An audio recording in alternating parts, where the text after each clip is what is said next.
berada di Tugu Jogja. Besok rencananya kita akan melaksanakan kegiatan Talk on Edu-Talk, yaitu acara edukasi kepada generasi milenial di Yogyakarta. Nah, hari ini kita bakal cari tahu dulu nih, kira-kira gimana sih persepsi dari kaum milenial di Yogyakarta tentang hal itu sendiri. Yuk, ikutan! Jadi kita ada satu pertanyaan pertama. Kalau tahu saya itu ada di kosmetik, sabun, terus ada di pasta gigi. Udah sih itu paling. Kelapa sawit ya? Iya. Kayaknya itu bahan buat minyak deh. Biasanya kandungannya ada yang budi kan? Pohon, buahnya, kebunnya, kalau enggak kopra. Kopra. Iya, tahu kopra nggak sih mbak? Kayak minyaknya kelapa itu bukan sih?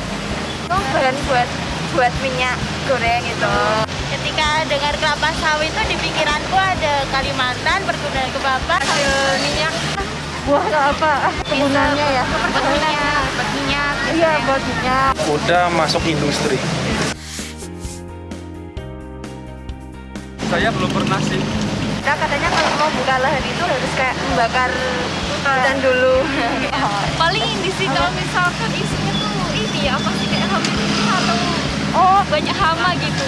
Belum pernah. Kadang mengambil lahan hutan lindung atau tanah yang ini, jadi ya negatifnya sih kadang polusi itu pasti, longsor itu pasti.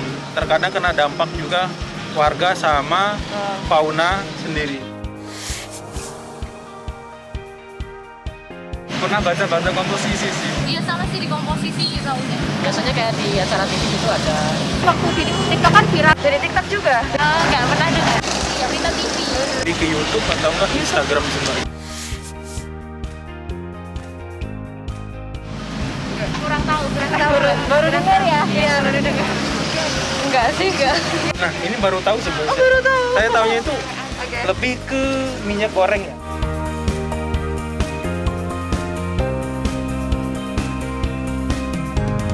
Komoditas perkebunan strategis, devisa yang cukup bagus. Inilah generasi muda, harapan bangsa.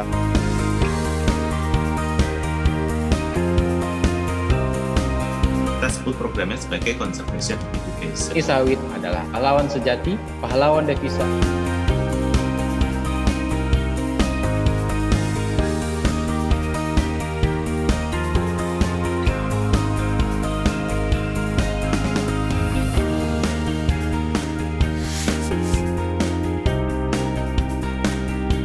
Produksi dalam negeri termasuk di dalamnya ada kelapa sawit akan mengakibatkan tingkat pertumbuhan ekonomi suatu negara itu akan meningkat karena produktivitas dari masyarakat juga akan meningkat. Nah, setelah kami tadi mengikuti, ternyata kelapa sawit itu bisa menjawab tantangan pertanyaan masa depan anak-anak kita.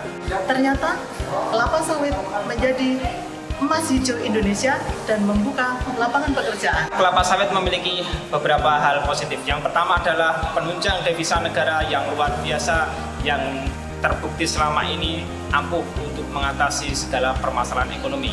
Yang kedua, kelapa sawit mempunyai dampak yang luar biasa di bidang ekonomi dan turunan-turunan produksinya membuat sektor-sektor barang dan jasa bergeliat menjadikan ekonomi Indonesia menjadi tumbuh. Saya menyambut baik atas diadakannya sosialisasi tentang kelapa sawit ini. Saya merasa ada tambahan ilmu dan ini bermanfaat buat dunia pendidikan. Dengan sawit dari Indonesia untuk dunia.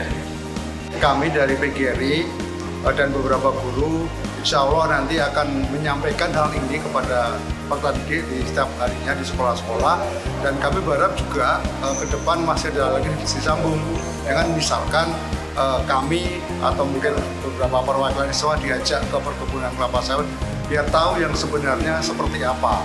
Dan tidak hanya itu, bila memungkinkan barangkali dari sebagian dana dari CSR bisa dibantukan kepada anak-anak kami untuk mengadakan penelitian tentang kelapa sawit. Apakah memungkinkan jika nantinya materi tentang kelapa sawit dimasukkan ke dalam kurikulum pembelajaran di sekolah?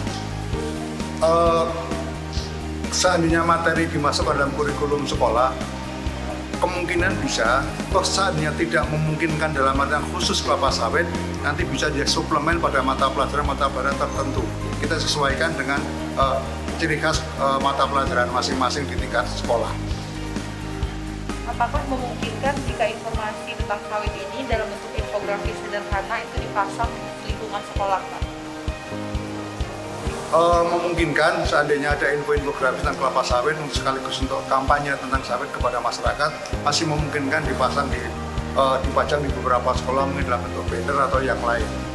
Sebelum ada acara ini, yang ada di pikiran saya, kelapa sawit itu adalah bahan untuk membuat minyak goreng.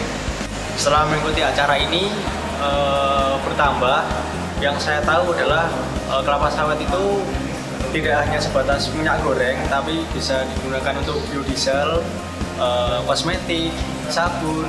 Sebelum mengikuti acara ini, pernah sih mendengar tentang kelapa sawit. Sepaham saya bahwa kelapa sawit ini adalah penghasil devisa yang terbesar di dunia. Cuman dari sisi informasi yang mungkin agak negatif ya Mbak, jadi kelapa sawit ini dikuasai oleh orang-orang kaya begitu. Jadi orang-orang yang mungkin miskin begitu tidak mendapat kesempatan untuk melakukan pengolahan lahan kelapa sawit itu.